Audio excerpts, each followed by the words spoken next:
hoje a gente vai tratar de um tema que tem ocupado manchetes e despertado inquietações em todo o mundo, que é o conflito entre Israel e Irã. Mais do que uma tensão geopolítica, essa questão carrega implicações históricas, religiosas, culturais, escatológicas, o que torna essa conversa ainda mais necessária.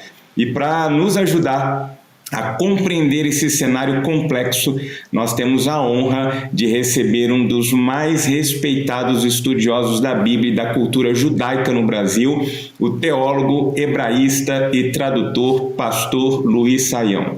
Pastor Saião é também fundador e pastor da Igreja Batista Nações Unidas, na cidade de São Paulo. Pastor Saião, antes de tudo, eu quero expressar aqui, em nome dos pastores batistas do Brasil, a nossa profunda alegria em vê-lo bem recuperado. Sabemos que cristãos aí de diversos lugares se uniram em oração pela sua saúde e é motivo de grande gratidão e louvor a Deus tê-lo conosco hoje, ainda mais participando deste bate-papo tão significativo. Seja muito bem-vindo entre nós, querido pastor Dr. Saião. Muito obrigado, pastor Daniel Ventura, meu colega. Uma alegria muito grande participar aqui com os nossos queridos colegas da Ordem dos Pastores Batistas do Brasil. Recebam o meu abraço e minha gratidão, a todos aí que no momento mais difícil aí estiveram intercedendo, mostrando solidariedade, Então, muito feliz, com a bondade de Deus, também que nos alcançou no momento tão delicado, E estamos aqui para servir, uma alegria poder contribuir para a nossa ordem, da nossa Convenção Batista Brasileira, a Ordem dos Pastores. A alegria nossa e que Deus continue abençoando sua vida, sua família, seu ministério. Para nós tem sido um privilégio poder caminhar ao lado do Senhor. E eu queria começar a nossa conversa perguntando qual, na sua percepção, é essa intensidade de urgência e de importância da gente conversar, especialmente olhando para o nosso papel enquanto pastores, enquanto líderes espirituais, sobre esse conflito entre Israel e Irã, especialmente nesse momento histórico no qual nós estamos inseridos. Olha, pastor Daniel, nós, como Igreja de Jesus Cristo e ministros do Evangelho, somos chamados a proclamar a verdade de Cristo Jesus Salvador e anunciar a paz da parte de Deus, tanto a paz de Deus conosco em Cristo, trazendo perdão dos pecados, como também a paz entre os homens. Então, nosso objetivo maior é esse. E como discípulos, seguidores e testemunhas de Jesus, a nossa missão, ela se estende a todos os povos. E eu posso até acrescentar aqui, especialmente sendo cristãos batistas brasileiros, uma terra que abriu o coração e abriu o seu espaço para gente de tudo quanto é lugar do mundo, essa nossa proposta de paz, ela se mostra aí com contornos inquestionáveis, Então, é necessário a gente entender o cenário que temos naquela região, é necessário entender a nossa missão envolvendo judeus, árabes, iranianos, muçulmanos, todo tipo de gente, e observar como é que nós podemos, de alguma maneira, beneficiar esses que estão longe, beneficiar os que estão próximos, e como Igreja de Jesus, como é que a gente pode fazer a diferença nesse cenário que é tão delicado e desafiante. O senhor trata de uma questão que é cara para nós, especialmente como pastores, pregadores da palavra, que é o respeito e o resgate à questão contextual histórica. E eu entendo que não há condições da gente conversar sobre o que está acontecendo nesse exato momento sem olharmos para o retrovisor da história e olhar alguns aspectos lá do passado. E eu queria que o senhor nos desse uma contextualizada ou recuperasse historicamente como que eram as relações entre judeus e persas lá na antiguidade e o que muda especialmente até a então conhecida Revolução Islâmica de 79, que foi um marco importante no que diz respeito a esse assunto.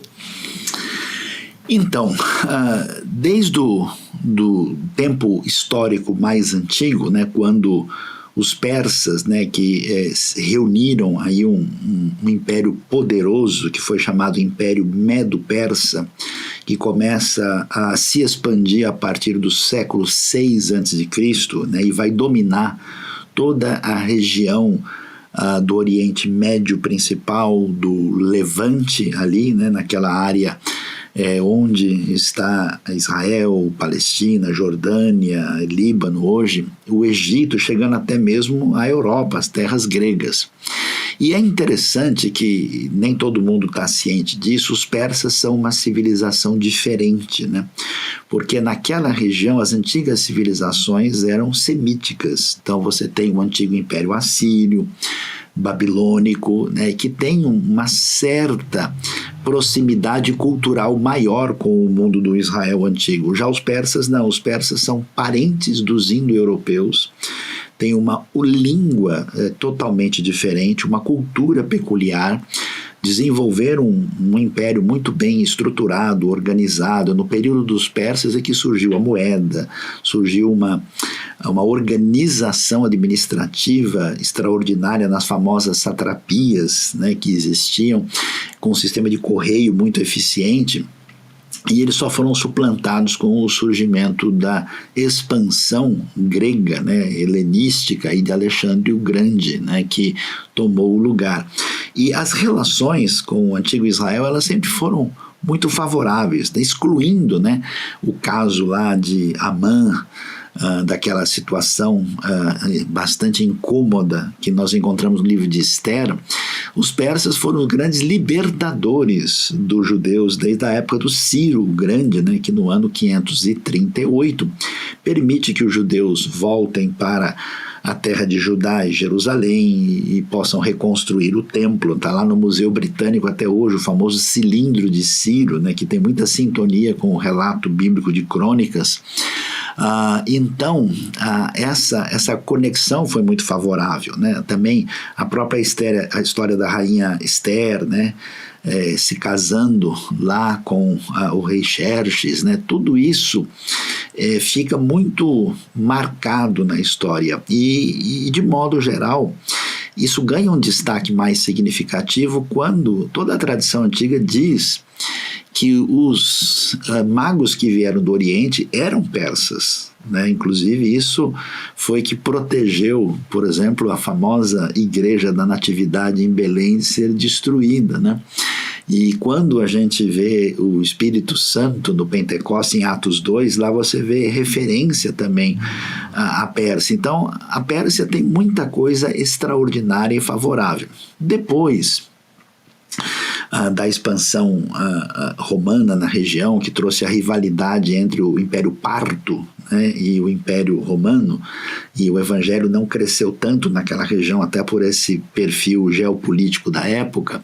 Aí nós temos mais tarde, com a expansão do Islã, a islamização dos persas, né? E aí nós vamos ter impérios distintos através da história, mas o curioso é que os persas desenvolveram um islamismo diferente. A vasta maioria dos muçulmanos no mundo são sunitas e poucos países têm vamos dizer, uma proporção significativa de xiitas. O principal mundo xiita é o mundo dos persas e posteriormente chamado dos iranianos, né, que tem peculiaridades, discute a legitimidade de quem tem o legado da herança de Maomé, são mais abertos para uma postura mais mística da fé e tem contornos próprios, né? E isso é curioso porque os persas se desenvolveram com uma capacidade de manutenção de cultura, de uma série de elementos favoráveis através dos séculos. E de certa forma,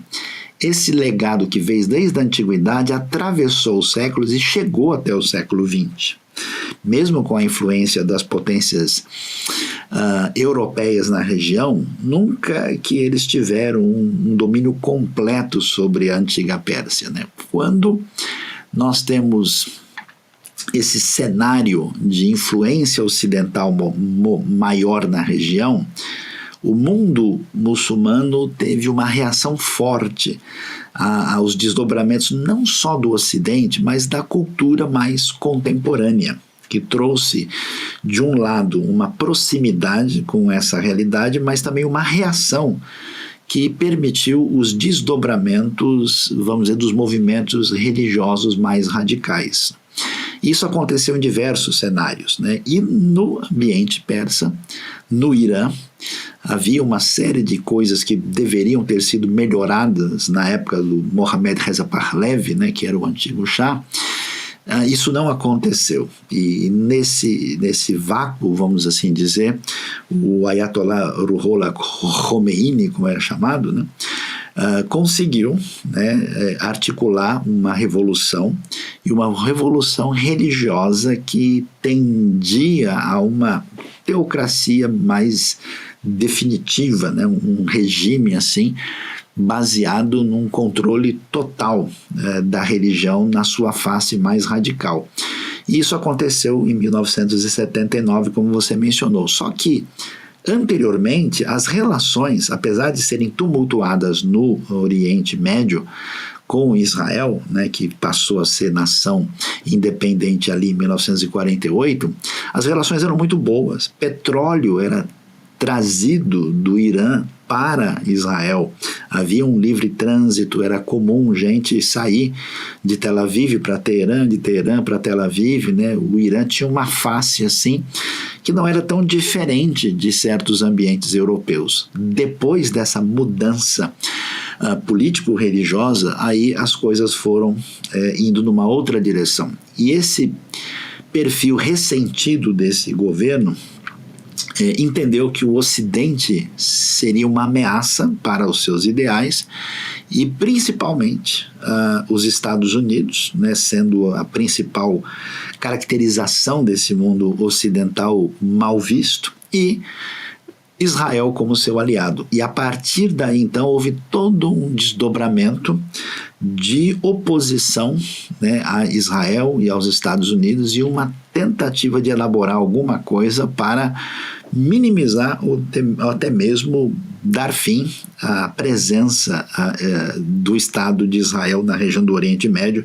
Então, em linhas gerais, é isso que a gente tem aí no contexto que chega aos nossos dias e à realidade atual. Então a gente teve aí um resumo histórico a partir exatamente dessa Revolução Islâmica de 79, que gera, por consequência, um processo de transformação, tanto no sistema político, religioso, não só do país, mas com repercussão global.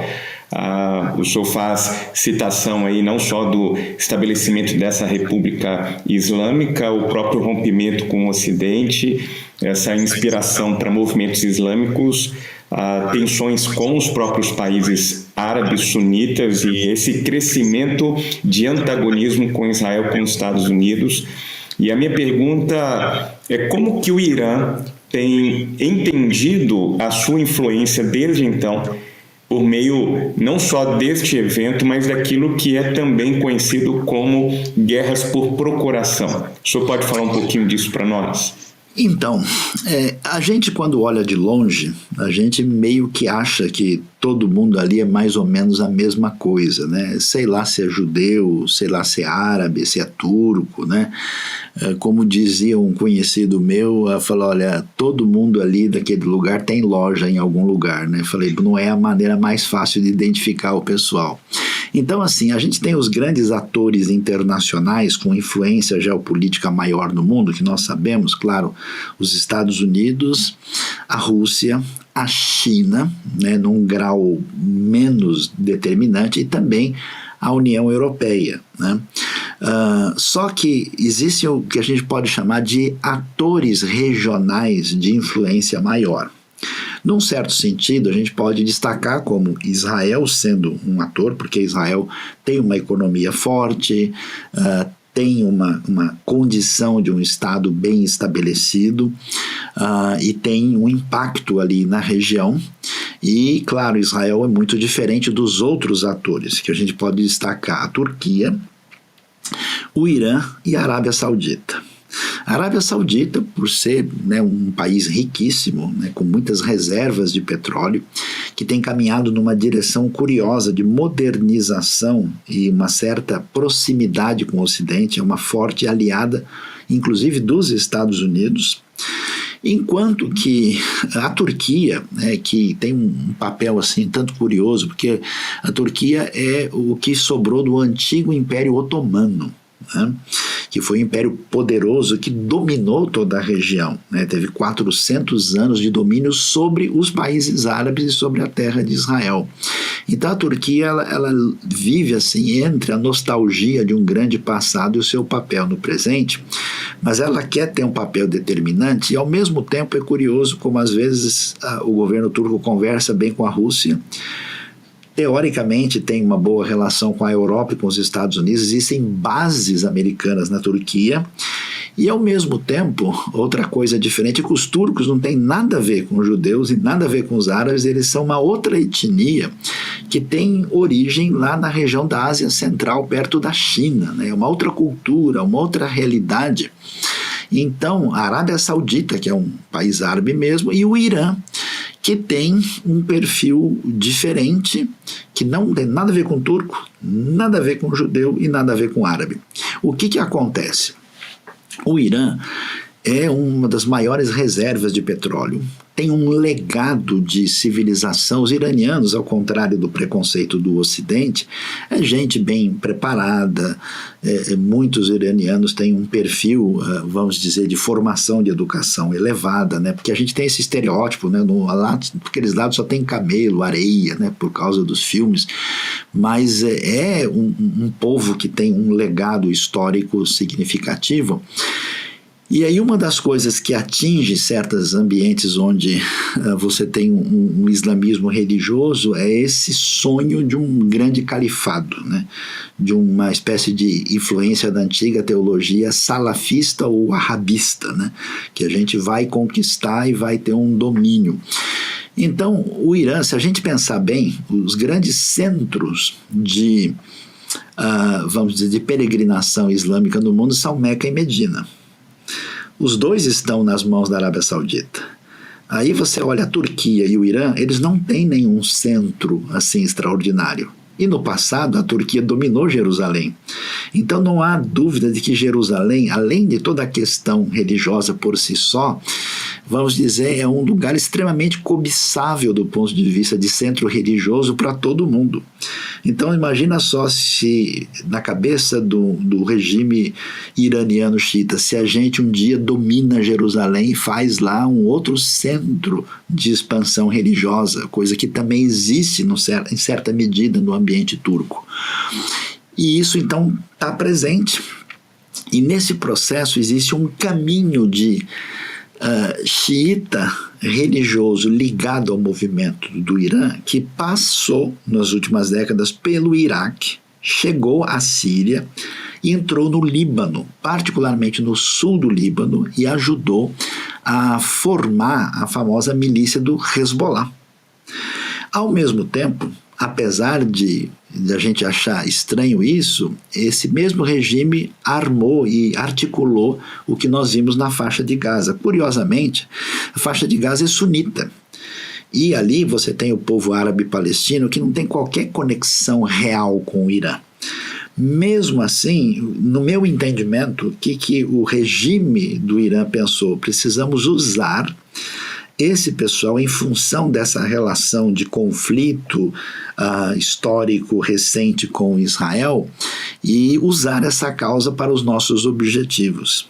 E então, nesse sentido, o regime iraniano foi o principal articulador do que nós vimos em todo o processo, vamos dizer, de organização bélica de Gaza, e também um outro país sofrido, o Iêmen, né, que fica ao sul da Península Arábica e que tem muita necessidade do ponto de vista social. Foi articulado ali os rebeldes Houthis, né, que estão numa relação com um conflito sério com os sauditas há muito tempo, né, porque existe um conflito velado entre a Arábia Saudita e Irã. Não faz muito tempo o Irã até ameaçou a Arábia Saudita diretamente, né, porque é aquele negócio, quem que é o ator protagonista dentro da região. E eu acho que o pessoal não conseguiu entender que, entre as várias razões, uma razão por que esse conflito se tornou tão sério foi que, na articulação de Israel e Estados Unidos e alguns países árabes, você vê um crescimento dos acordos de Abraão. Então houve uma aproximação com a Arábia Saudita, houve uma relação normalizada entre Israel e Emirados Árabes, Bahrein, Marrocos, já estava tudo certo com o Egito e Jordânia, e de repente o regime iraniano, que já estava muito isolado, né, e começa a perceber que aqueles que são vistos como seus inimigos diretos e os outros, vamos dizer, vizinhos próximos não tão desejáveis assim, começam a articular uma aliança, vamos dizer, política e econômica. Isso trouxe aí um fator problematizador no cenário, e de fato o Irã desenvolveu essa tática muito bem estruturada, organizada, de fazer uma guerrilha à distância por meio dos seus desenvolvimentos aí, através desse contexto de história recente.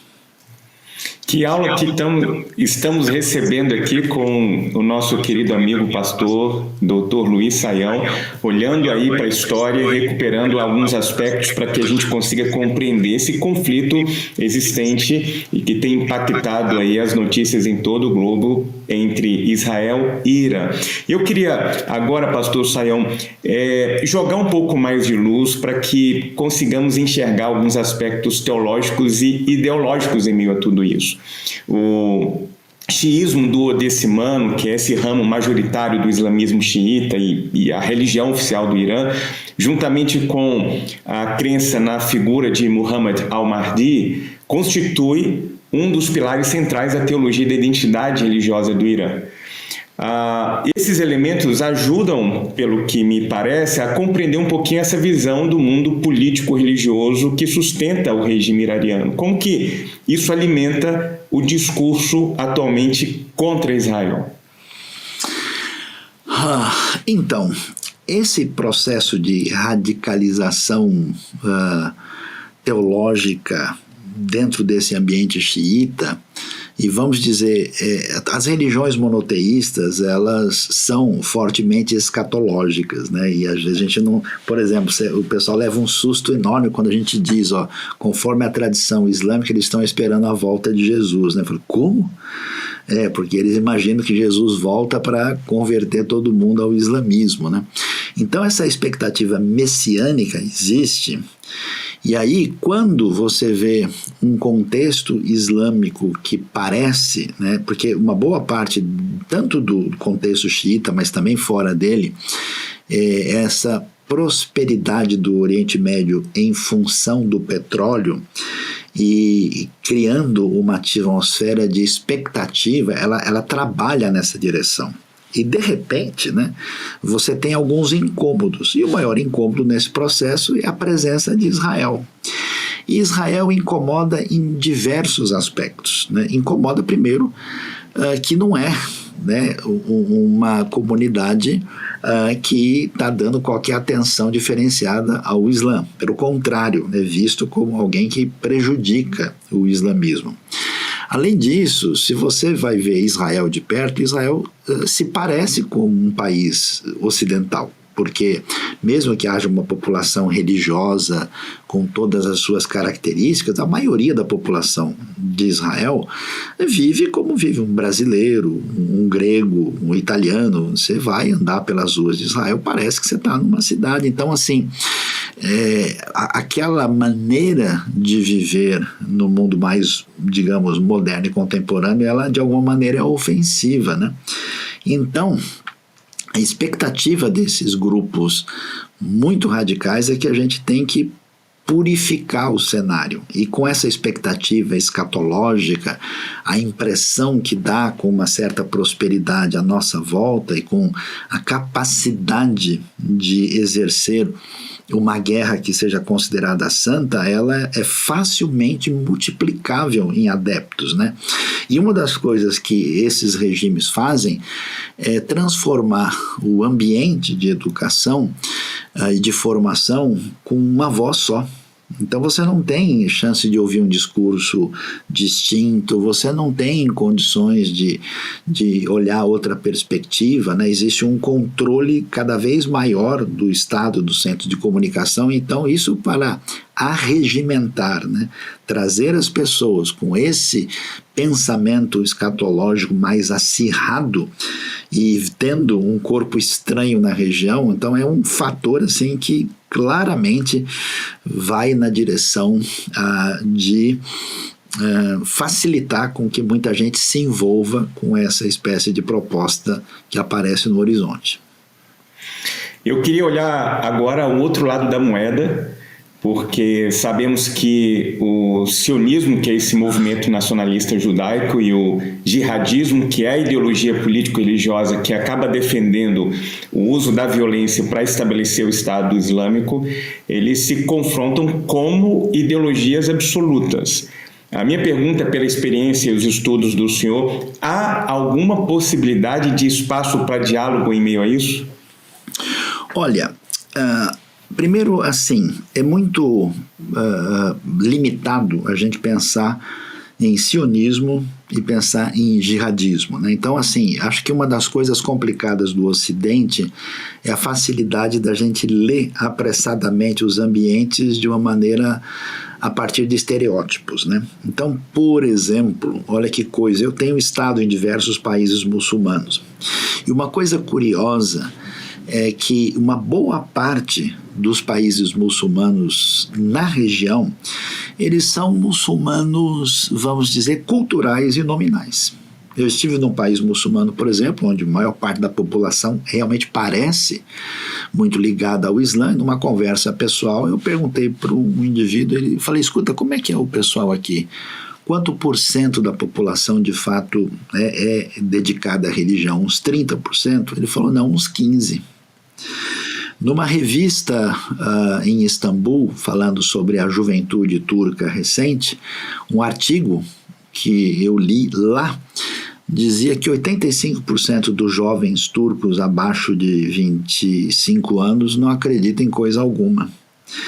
E conversando com muitas pessoas e com gente desse ambiente, eles dizem o seguinte: primeiro, existem 9 tipos de Islã no mundo. Existe desde um muçulmano, vamos dizer, legalista, de fazer certas coisas do ponto de vista ritual. Existe ambientes islâmicos mais, podemos dizer assim, eruditos, né, como se fosse de reflexão teológica. E existem muçulmanos muito místicos, como, por exemplo, o grupo sufita, onde o pessoal está interessado lá em sentir um negócio poderoso da parte do divino. E aí o comportamento desses grupos é muito diferente de um para o outro, e eu diria que a maior parte da população não está envolvida diretamente numa situação assim. O que você tem são alguns governos que vão nessa direção. O problema do jihadismo, que são vários grupos diferentes, e alguns concorrem uns com os outros, como nós vimos recentemente na Síria, é que ele faz muito estrago, né? É uma minoria muito barulhenta, e quando age de uma maneira muito problemática. Mas assim, uma coisa curiosa, Daniel, que eu tenho conversado com o pessoal, assim, que, em função de muitos desdobramentos complicados do jihadismo, muitos muçulmanos estão procurando alternativa para entender a realidade do sagrado e da relação com Deus. Inclusive, nós temos notícias muito claras que no Irã a igreja tem crescido muito, porque quando o pessoal experimentou aquele tipo de sociedade, aí eles começaram a fazer uma série de questionamentos. E nessa busca de espiritualidade, muitos encontraram a fé em Jesus. Então a igreja do Irã é uma igreja que cresce de uma maneira extraordinária. Do lado judaico, a gente tem uma boa parte da população de Israel que é secular, que realmente não se importa com religião. Existe um outro grupo, que é um grupo que a gente pode chamar de judeus tradicionais, que fazem as coisas, eles aparecem lá no Yom Kippur, aparecem nas festas principais, eles, né, sabe aquele brasileiro que faz pelo menos o batismo do filho, casa e tal? Então é um pessoal que mantém algumas coisas assim. E existem grupos religiosos, mas assim, em Israel o cenário é diferente, porque é uma sociedade muito mais aberta. Você tem 2 milhões de árabes no país, você tem árabes no parlamento, você tem, né, a brincadeira que a gente usa no meio dos judeus, onde há 2 judeus reunidos há pelo menos 7 opiniões diferentes, né? Então, geralmente, o que as pessoas sabem sobre Israel e a realidade judaica está muito longe da realidade. Então, por exemplo, olha que coisa assustadora. Existe um grupo religioso muito ortodoxo em Israel que é contra o Estado de Israel. São antisionistas, radicais. É um grupo chamado Neturei Karta. É um grupo pequeno, mas barulhento e que cria muito estresse na sociedade israelense. E você vai encontrar gente, por exemplo, secular, que não tem nada a ver com religião e que é radicalmente sionista. As pessoas pensam o contrário, né? Que um sionista geralmente é alguém muito religioso. E quando a gente fala em sionismo, a gente tem que fazer uma distinção. Não tem jeito da gente não entender o desastre que atingiu a comunidade judaica no Holocausto, na Europa, né? Quando os judeus que conseguiram fugir, 1/3 dos judeus foram mortos no Holocausto. E na verdade, a terra ali, né, hoje dividida entre Israel e Palestina, estava debaixo do mandato britânico, né? Muitos judeus já viviam lá, sempre houve uma minoria judaica vivendo, né? Porque antes do mandato britânico foram 400 anos de domínio turco. Na verdade, há cerca de 500 anos nem árabes nem judeus não comandam a região. É isso que é a verdade, né? E aí, esses judeus foram para lá porque eles sempre tinham, né, esse sonho, um dia, Bashaná Rabaá Yerushalayim, o ano que vem em Jerusalém, sempre. Isso nunca deixou de estar presente, digamos assim, na alma judaica. E com os conflitos na região, quase 1 milhão de judeus dos países islâmicos foram para Israel. Pouca gente sabe, por exemplo, que Israel é quase um país russo hoje, porque tem cerca de 2 milhões de imigrantes da ex-União Soviética, a maior parte. Um dia eu estava lá no Mar Morto com um grupo de estudo bíblico, eu fui falar com um indivíduo, aí eu falei com ele em inglês, ele não respondeu, eu falei com o cara em hebraico, ele não respondeu, aí eu falei português, não, falei espanhol, falei francês, aí eu falei, que esse cara fala, né? Até que eu falei, Tipanimait Paruski, Paruski, Yagabarit Paruski. Então, o homem só entendia russo. E aí, esse ambiente diversificado, você tem, eu diria assim, o bom lado sionista, que é o quê? Que é o indivíduo que disse, olha, nós estivemos em perigos, quase fomos destruídos por completo e chegamos à terra de Israel como um lugar de refúgio diante da intolerância e do antissemitismo. Isso é uma coisa.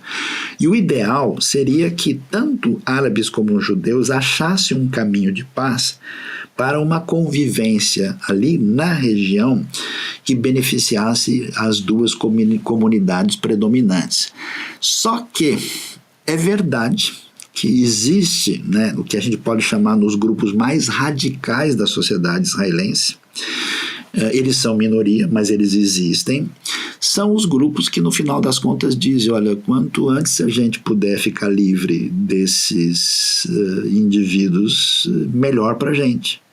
Então, nesse contexto, a gente tem hoje um governo israelense que, vamos dizer, perdeu até a força diante da própria sociedade israelense, que tem tido comportamentos problemáticos e radicais. Acho que a coisa que o pessoal não entende, o governo israelense hoje fez alianças com pessoas de um perfil mais problemático, e essas pessoas não vão contribuir para uma paz e uma relação favorável dos dois lados, não. Então, nesse sentido, aí sim, né?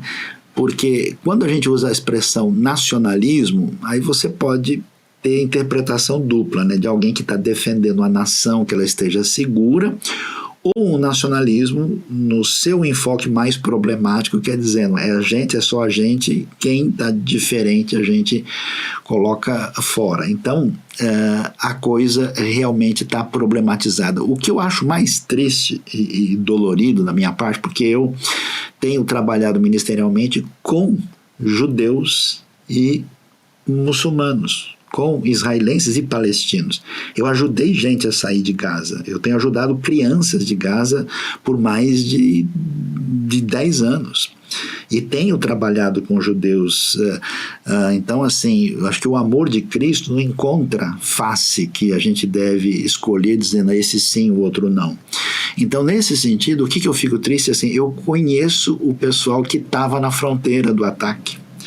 Algumas dessas pessoas eram próximas de amigos meus em Israel.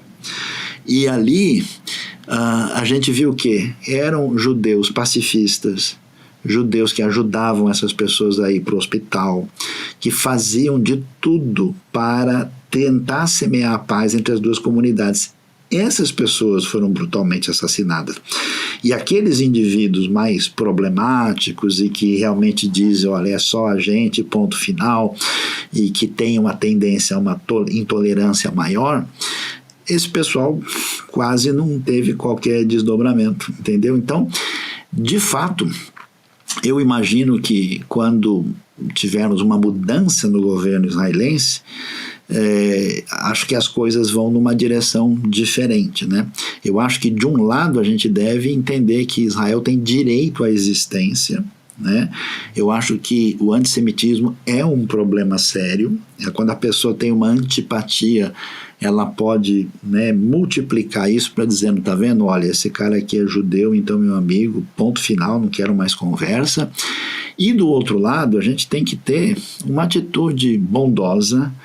Ninguém pode comemorar o sofrimento do povo de Gaza e dizer, tá vendo, olha lá, agora eles estão, tem criança lá, tem mulher, e a gente não tem um quadro muito claro, né, dizer, olha, o que está acontecendo é atrocidade que o Hamas está criando ou está facilitando para acontecer, ou Israel está fazendo isso. Os de um lado vão dizer, não, os soldados israelenses são todos bonzinhos, eles só acertam quando o indivíduo é mau. Difícil imaginar que isso está acontecendo.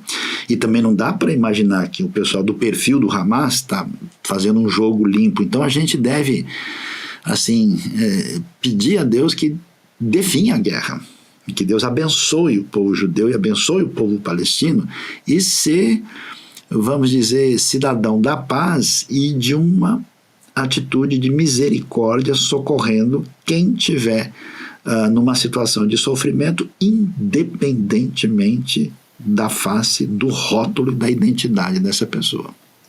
Amém, amém. E louvado seja Deus pela vida do Senhor, por essa oportunidade que o Senhor tem tido, não apenas de representar essa comunidade cristã ali naquele local, mas demonstrar por meio de atos essa sinalização do reino de Deus na vida, na história, em situações e circunstâncias. Que Deus continue preservando e usando a sua vida aí para a glória dele.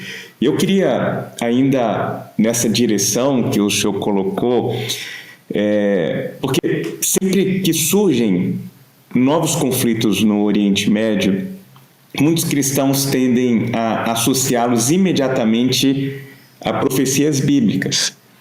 Na opinião do senhor, como que a gente pode, então, se portar e, de maneira muito prática, interpretar esses acontecimentos de forma responsável, evitando uma leitura apressada e, poderíamos até dizer, sensacionalista das Escrituras? Então, um problema, Daniel, é que o estudo limitado dos profetas do Antigo Testamento não permite que a pessoa, por exemplo, vendo certos textos, ele não entenda que isso tem uma dimensão histórica que não é a nossa. Então, por exemplo, há muito tempo atrás, muitas pessoas me procuraram, tá vendo, a Bíblia fala que Damasco será destruída, olha aqui, né? Recentemente, eu acabei até participando de uma conversa, de um podcast sobre Gaza será destruída, né? Então, assim, a pessoa pega só o nome, o versículo e já faz uma associação direta. Gaza será destruída? Sim, quando? Na época da invasão babilônica. Quando o texto de Sofonias está falando sobre isso, Sofonias é da época de Abacuque, né? Da época de Naum, por volta do ano 620 a.C., quando os babilônios entram, conquistam Judá, eles prosseguem e conquistam Gaza. Então o texto está falando disso. A leitura indevida é assim, qualquer coisa que eu achei na Bíblia, eu olho, né, na notícia que saiu na internet ou na televisão, eu faço uma associação direta. A maioria dessas associações está equivocada. Ela é uma interpretação errada do texto. Tem gente tentando achar o Irã agora, em tudo quanto é lugar, né? E aí uma das coisas complicadas que aparece no cenário é, por exemplo, a ideia de Gog e Magog, com Ezequiel 38, que vai aparecer no Apocalipse, porque entre os nomes que aparecem lá, tem uma referência à Pérsia. Mas também tem referência à Líbia. Também tem a outros nomes. E como é que a gente entende isso? Então, em primeiro lugar,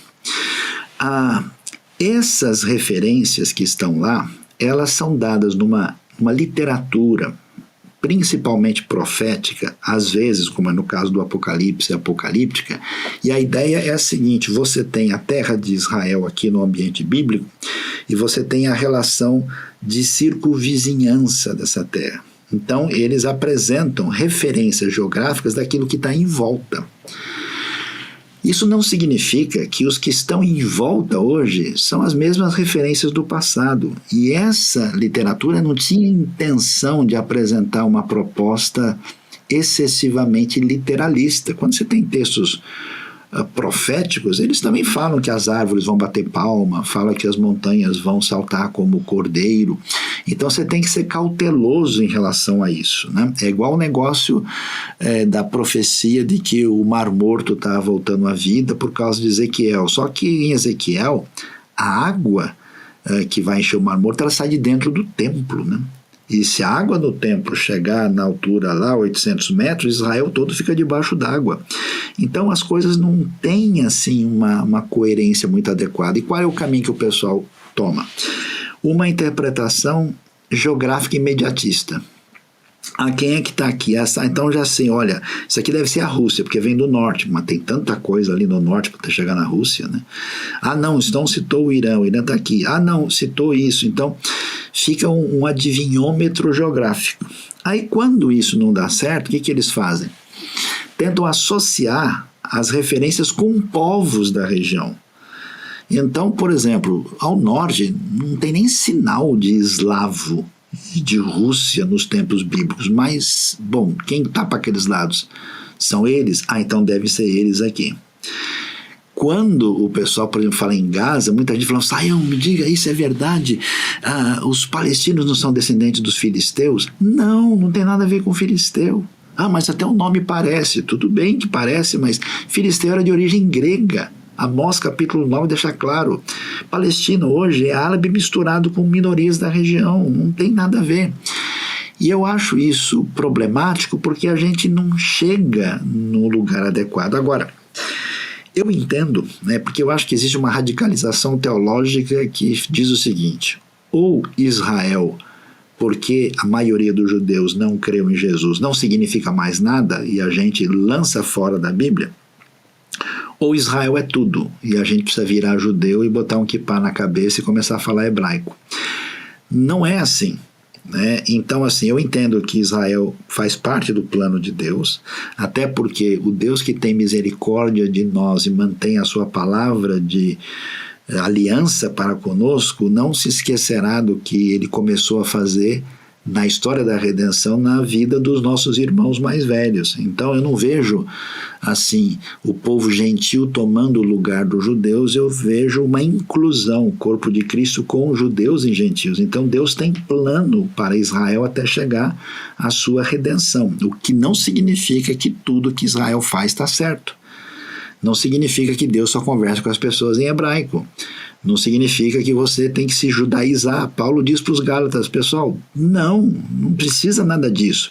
Agora, o judeu, culturalmente judeu, continue culturalmente judeu, como o brasileiro é culturalmente brasileiro e o alemão é culturalmente alemão. Então nós precisamos ter uma sintonia de proximidade dos dois, e essas profecias, então assim, será que isso tem alguma coisa a ver com o final dos tempos? A minha resposta é sim. Mas no sentido neotestamentário, porque o final dos tempos começou, os últimos dias começam no Novo Testamento. Em que sentido? Em que Israel tem um valor como aquele povo que mostra a ação impressionante de manutenção do povo, apesar das suas falhas, por causa da palavra divina. Então, a presença dos judeus no mundo até hoje mostra que a palavra de Deus é infalível. Essa realidade na qual nós nos descansamos, querendo ou não, é uma raiz bíblica que está ligada à história de Israel. Então, o nosso respeito e consideração pelos nossos ancestrais na fé. Temos discordâncias e perspectivas teológicas distintas? Temos, mas isso não deixa de a gente ter a possibilidade de apreciar esse legado que chega até nós.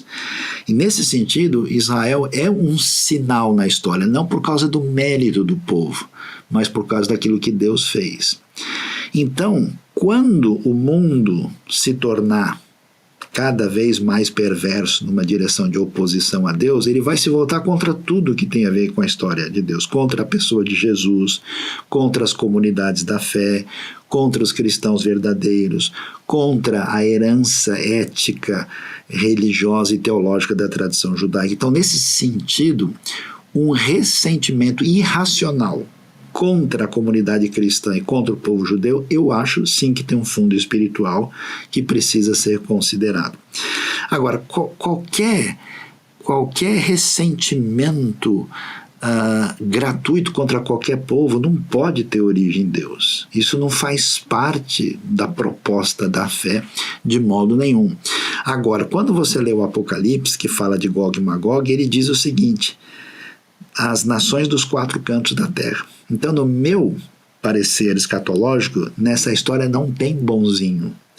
Quando chegarmos assim à realidade de um desfecho final da história de oposição a Deus, a gente vai ter brasileiros, judeus, americanos, chineses, russos, tailandeses, africanos, franceses, que amam ao Senhor juntos, fazendo esse grande povo de Deus. Aquela coisa bonita do Apocalipse, né? Gente de toda a tribo, língua, raça e nação diante do Cordeiro, né? Mas, infelizmente, nós vamos ter gente brasileiro, americano, francês, israelense, tailandês, africano, russo, chinês contra o Evangelho e a palavra de Deus. Então, não é um estereótipo sobre um tipo de povo X, ou aquele povo é mau, esse é legal, esse é do bem, esse é do mal. O que o pessoal não entende, até quando lê Gênesis, que quando Deus diz que ia fazer a sua promessa por meio de Isaac, e nasce Ismael, Deus não amaldiçoa Ismael. Diz que também o nome Ismael quer dizer ouvido por Deus. E Deus, a primeira pessoa que tem uma experiência teofânica na Bíblia, é uma mulher que dá origem aos árabes, é Agar. Então, assim, a Bíblia é bonita demais na sua dimensão de mostrar esse... E eu termino a minha palavra aqui sobre isso falando do sonho de Isaías 19, né? Que quando fala do final dos tempos, um dia haverá uma estrada que vai ligar o Egito, chegando até a Assíria, passando por Israel. E ali o texto diz, né, que os três estarão diante do Senhor, né? Bendito seja Israel, o Egito, a Assíria. Nessa dimensão do sonho de Isaías de ver a redenção que alcança os povos para o triunfo maravilhoso do reino de Deus. Estamos aguardando esse momento, meu amigo, ansiosamente. Amém. Eu queria perguntar para o senhor agora o seguinte: em um mundo cada vez mais interconectado, a gente tem percebido que qualquer conflito, seja, por exemplo, lá entre Rússia e Ucrânia, agora entre Israel e Irã, provoca uma inquietação generalizada e acaba também provocando algumas repercussões em escala global. E aí, diante disso, eu gostaria de trazer o nosso olhar agora, que passou lá para o contexto histórico, fez uma análise presente e olhar para frente, refletindo sobre os desdobramentos possíveis a partir de uma análise geopolítica um pouquinho mais ampla. Com base nos estudos que o senhor tem desenvolvido durante décadas, a sua experiência in loco, quais são, na sua opinião, de fato, os riscos reais de uma escalada regional ou até mesmo internacional, até onde esse confronto pode de fato avançar? Isso, se a gente ainda considerar na pauta o próprio programa nuclear iraniano, será que de fato representa uma ameaça concreta? E quais seriam, na avaliação do senhor, os cenários mais prováveis num curto e médio prazo desse conflito que a gente está acompanhando agora entre Israel e Irã? Apesar do momento difícil e a gente ter essa situação, né, interconectada que traz desdobramentos imediatos, eu não sei se o pessoal percebeu, eu acho que uma coisa curiosa, Daniel, é a gente sempre olhar para o mercado. Porque o mercado mostra a análise de pessoas que têm ali, né, em jogo milhões ou bilhões de dólares. Você vê que, apesar de tudo, nesse cenário não houve assim grandes catástrofes no mercado em função do que estava acontecendo, o que sugere que a coisa estava muito mais controlada. Eu me incomodo um pouco com o pessoal que eu diria assim que é excessivamente negativista e que cada situação de instabilidade que surge no mundo, imediatamente o sujeito começa a escrever o Apocalipse 23, né?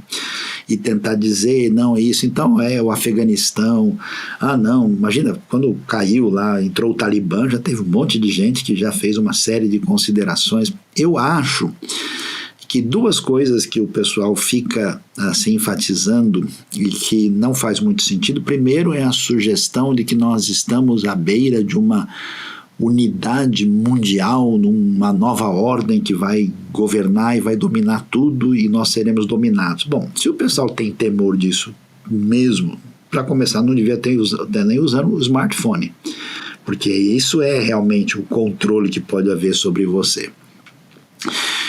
Segundo, você vê que a gente não consegue nem conversar nem no Mercosul. Você imagina, hoje, pensa bem, né? Coreia do Norte, China, Rússia, União Europeia, países de governo tão diferentes da América Latina, Estados Unidos, Israel e Irã e Turquia, esse pessoal sentado e conversando, combinando a nova ordem mundial. Então, assim, eu acho muita imaginação do pessoal, porque a coisa não funciona desse jeito. A segunda coisa é que, assim, os poderes bem estabelecidos no mundo, do ponto de vista geopolítico, econômico e, inclusive, bélico, estão muito definidos. É os Estados Unidos da América, a Rússia, num plano um pouco menor, a China e com um certo limite a União Europeia. Então pode surgir, digamos assim, alguém meio mal criado, hein, que comece a querer incomodar o cenário. Veja, por exemplo, o Irã. Eu não acredito que eles venham de fato a conseguir fazer, né? Tá uma discussão, o quanto que destruiu, o quanto não destruiu, até a guerra das narrativas aí. Mas assim, não é só Israel que tem receio de um regime radical como o Irã. Todo mundo, pessoal, imagina, o Catar está ali do lado, os Emirados Árabes, o Kuwait, o Iraque, a Arábia Saudita, né? O pessoal não percebeu, nos primeiros ataques iranianos, tanto os sauditas como os jordanianos derrubaram mísseis chegando do Irã.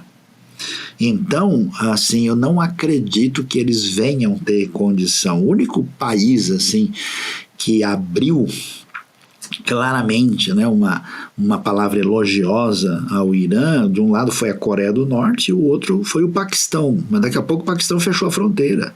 Então ele não tem assim condições de ir muito longe nesse cenário. Então eu acho, né, que nós estamos principalmente hoje na condição de ver os desdobramentos dos movimentos feitos nos Estados Unidos, que hoje tem uma política um tanto diferente e com uma certa instabilidade. A gente nunca sabe o que o presidente atual, para que lado ele vai chegar, né? Com a figura complicada do líder russo hoje, que está cometendo, né, desatinos na Ucrânia, e também tem esse perfil de alguém que tem uma proposta expansionista, nacionalista, né? E a China, né, que parece ficar ali próxima, tirando vantagem do que surgir nesse ambiente, nesse cenário. Eu acho que entre esses três, com o papel menor hoje da União Europeia, o tablado está razoavelmente dividido. Que se surgir alguém mal criado demais, que queira criar problema, eu acho que isso vai mudar. E apesar do pessoal ficar vendo as coisas assim, não, esse pessoal aqui é de um partido, esse é do outro. Pessoal, existia um rapaz muito pouco educado e bondoso chamado Muammar Gaddafi, e o presidente democrata dos Estados Unidos foi lá e colocou um ponto final no que ele estava pretendendo fazer. E a impressão é que o que aconteceu com o Gaddafi e com um outro presidente, o melhor líder do Iraque, Saddam Hussein, com outro presidente de outro partido nos Estados Unidos, acabou fazendo a mesma coisa. Então, assim, eu acho que existe muita fermentação criativa e pouco senso de realidade. Eu não acho que a gente esteja numa situação de instabilidade. Quando isso for acontecer, acho que o primeiro sinal é a volatilidade do mercado, porque os grandes investidores imediatamente vão ver que a coisa está muito fora do lugar. Então, assim, num certo sentido, eu sou mais otimista do que a maioria das pessoas e não acho que a gente esteja numa situação assim que não sabemos mais o que fazer. Na minha terra tem uma pergunta que a gente brinca lá, o que eu tenho a ver com isso, né? E a gente está aqui com pastores de todo o Brasil acompanhando esse podcast. E diante de todo esse cenário, e pegando até essa última palavra do Senhor sobre uma visão mais otimista, nós temos um papel, uma responsabilidade. Se a gente só faz um recorte aqui para o nosso cenário enquanto igrejas batistas da convenção, nós temos milhares de cristãos que ocupam posições e exercem funções hoje na sociedade. Ou seja, qualquer movimento nosso enquanto liderança espiritual, de alguma forma reflete do outro lado na prática nossa de vida enquanto cidadão. Então, minha pergunta é, na opinião do senhor, qual deve ser a postura da igreja brasileira, da nossa liderança pastoral, de que forma os nossos líderes podem conduzir o povo nesse momento com sabedoria, com discernimento, evitando o negacionismo, evitando também o sensacionalismo, mas eu acho que com o objetivo maior de promover uma fé equilibrada e comprometida, sobretudo, com a verdade. O que o senhor diria para a gente? Olha, Daniel, vamos lá. Em primeiro lugar, nós somos batistas.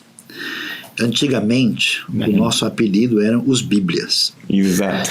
E a nossa herança, ela sempre foi e deve permanecer como uma herança de um pessoal que estuda a Bíblia, uma comunidade que o tempo todo disse bem alto: a Bíblia é a nossa única regra de fé e prática. Então, nós precisamos ser mais voltados para o estudo fundamentado da Bíblia. Então, todos os pastores reciclem aí a sua caminhada, estude mais, faça uma pós-graduação, se possível um mestrado.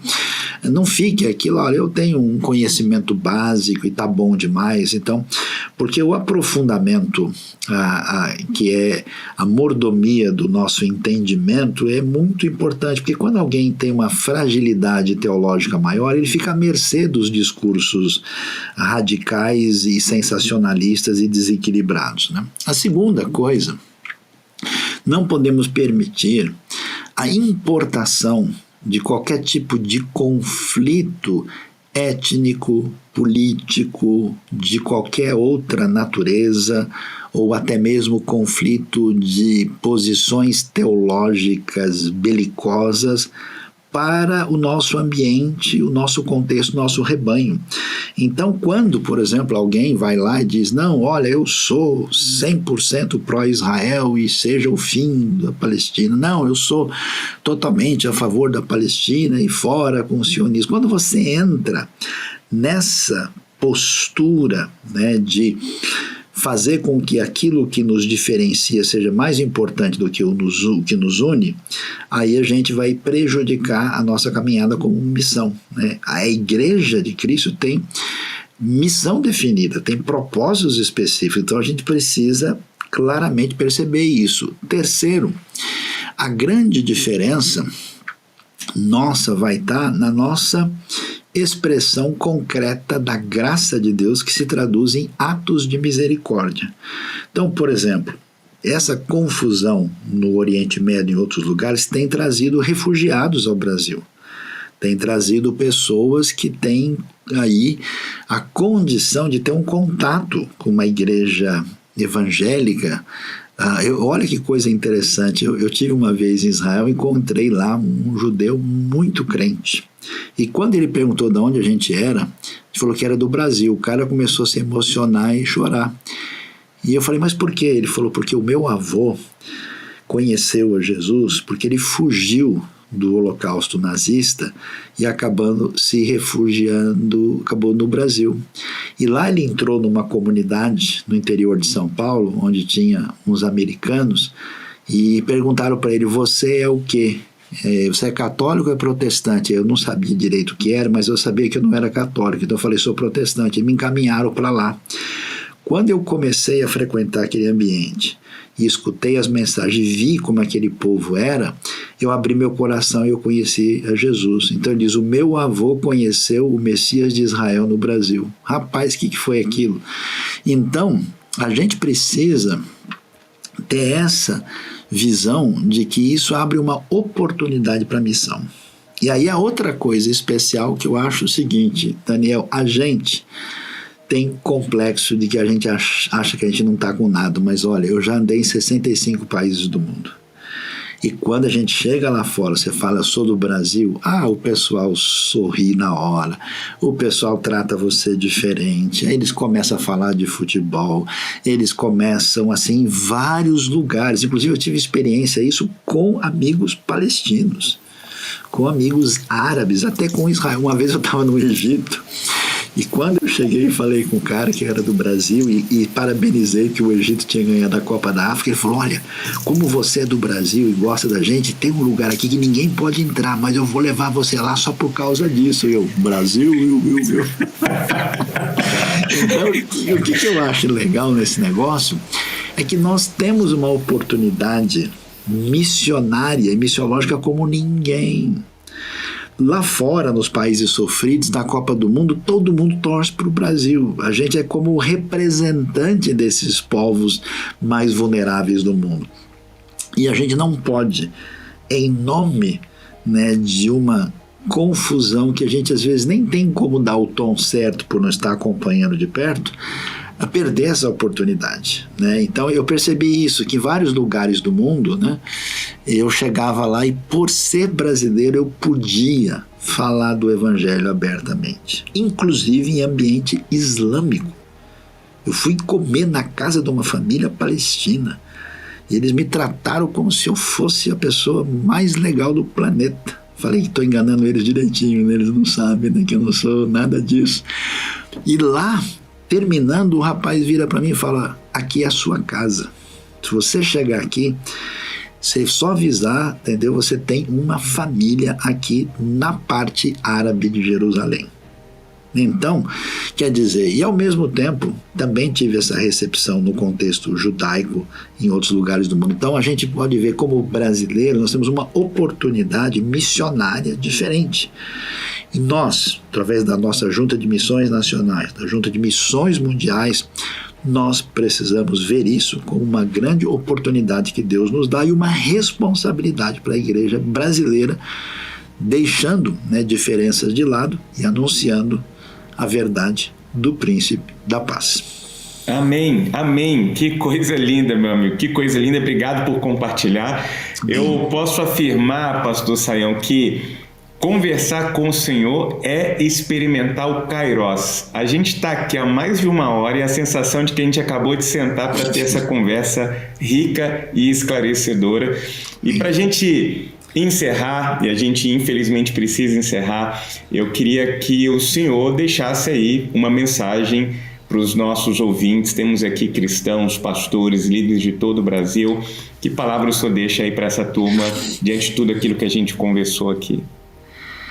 Quando a gente vê o começo da Igreja de Jesus, como é que ela se expande, uma igreja com gentios e judeus, uma igreja com escravos e livres, homens e mulheres, romanos e gente que não tem direito à cidadania nenhuma, gregos e bárbaros, era toda uma realidade de divisão sem fim. E o interessante é que de repente o Espírito de Deus sopra. E quando o Espírito caminha na missão, o Espírito é irônico. Ele faz de Paulo, fariseu, seu maior proclamador da fé entre os gentios. Ele faz coisas extraordinárias por meio de pessoas que não tinham validade. A primeira pessoa na Europa a receber a fé é uma mulher imigrante vendedora de tecido. Quer dizer, Deus usa aquilo que é totalmente inesperado de uma maneira surpreendente para construir esse reino. E quando ele faz isso, ele aproxima as pontes absolutamente impossíveis, no estilo de Jesus com a mulher samaritana, que ninguém poderia imaginar. Os próprios discípulos se admiraram disso. É esse Jesus que vai jantar na casa do fariseu, é esse Jesus que conversa com as crianças e atrai as crianças, é o Jesus que é assim no coração de Maria Madalena, e é o Jesus que cura o servo do soldado invasor romano que está oprimindo Israel. Então, quando a gente percebe isso e vê o caminho que Deus nos dá, nosso desejo é que a gente ouça a voz do Espírito, porque na verdade Deus está fazendo. A pergunta é se a gente vai deixar ele passar. Não faz tanto tempo, uma pessoa que chegou à fé em Jesus chegou para mim, e ele é de origem judaica. Ele falou: Deus me abençoe, eu quero deixar uma oferta aqui. Você tem alguém numa situação de necessidade? E naquele dia, no mesmo momento, chegou para mim uma pessoa refugiada árabe no Brasil, que estava numa situação de necessidade enorme. Sabe o que aconteceu? A oferta do judeu seguidor de Jesus ajudou a necessidade terrível da família árabe, que também veio de um outro contexto religioso, e recebeu o Messias Jesus não faz tanto tempo assim. Aí eu vi aquilo e pensei: caramba, o que eu estou fazendo aqui? Eu estou só tendo o privilégio de contemplar a passagem do Espírito pela porta, eu não estou fazendo nada. Então, assim, que Deus nos ajude, nos abençoe, que nesse mundo de ódio, de polarização, de loucura, a gente entenda que Deus continua fazendo a sua obra, que esse evangelho vai atingir todas as nações, que nós temos o privilégio de participar dessa festa. A gente começa ensaiando agora, e lá vai ser o coral completo, e lá nós vamos cantar em português, em árabe, em hebraico, de tudo quanto é jeito. Que Deus ajude o nosso ensaio e que o Espírito use a nossa vida. Amém, amém. Amigo, não haveria forma mais linda da gente fechar esse bate-papo do que ouvir e testificar por meio da sua vida esse lindo testemunho do que Deus tem feito. E mais uma vez o meu louvor a Deus e a minha gratidão de forma pessoal, mas ao mesmo tempo aqui, em nome da liderança batista brasileira, da Ordem dos Pastores Batistas do Brasil, e uma parcela de um grupo incontável de cristãos que louvam a Deus pela preservação, pelo cuidado do nosso Senhor para com a sua vida. Obrigado. Eu tenho certeza de que Deus tem colocado o Senhor em contato com algumas figuras, pessoas, lugares, por um projeto muito especial que Ele tem desejado realizar através da sua vida, e por isso eu queria expressar aqui a nossa alegria, a nossa gratidão por sua presença tão generosa aqui, lúcida, inspiradora, e a sua sabedoria, sabe, fruto de uma vida dedicada à palavra, esse equilíbrio do Senhor entre o estudo da teologia, a pesquisa, mas ao mesmo tempo um coração que dilata de forma muito clara a sua paixão por Jesus, pelo reino, uma vida dedicada às Sagradas Escrituras. Isso nos ajuda, pastor, a enxergar com mais clareza os desafios do presente e, como o senhor bem disse aí, a caminhar com muita esperança rumo a um futuro que a gente sabe que vai findar lá na pessoa de Cristo Jesus para todo sempre. Então, minha gratidão, eu não tenho outra palavra para expressar aqui, senão gratidão a Deus realmente pela vida do Senhor, a você que nos acompanhou até aqui, o nosso muito obrigado.